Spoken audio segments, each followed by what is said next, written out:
Hello everybody, welcome back to my YouTube channel. So guys, in this video I'm gonna be showing you how to fix the billing problem with a family member's previous purchase.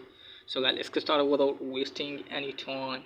So firstly, what you need to do is just simply open setting, and then you have to scroll it on, and then you have to tap on general. So from here, make sure that you have updated your device to the latest version. So if you have any pending update here, then you have to update your device to the latest version and then check whether your form has been fixed or not. And if form is there, then you have to open settings, then you have to tap on your Apple ID, then scroll it down, and then you have to tap on sign out. So you have to sign out your Apple ID, and then you have to turn off your device at least for the 60 seconds, and then turn back on, and you have to sign in your Apple ID again, and then check whether your form has been fixed or not.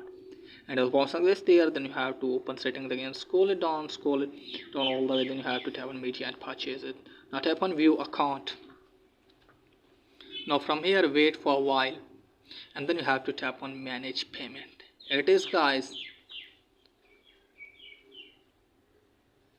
So from here, make sure that you have given correct information here.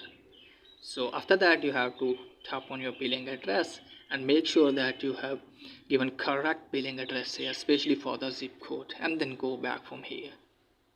Can go back, scroll it down, and then you have to tap on purchase history, and from here you have to manage your purchase history.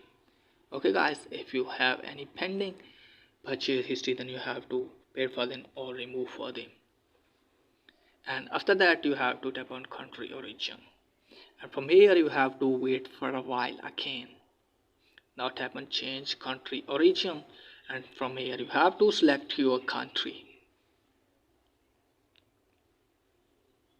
Now here are the terms and conditions, so you have to read it carefully and just simply tap on agree.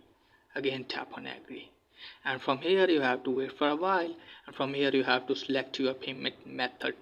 I'm selecting at none, and here you have to put your billing address. So you can put fake one as well. So from here you have to select your city, and then you have to put the postal code of your city. If you don't know about your postal code, then you have to search on Safari browser or another browser. In case of mine, it's 64200, and here you have to put the phone number. Just simply tap on next, and after that wait for a while. From here just simply tap on done, and then you have to restart your device, and after that hopefully your problem will be fixed. So that's it guys for today's video. If the video is helpful, please like and subscribe my channel. Thanks for watching.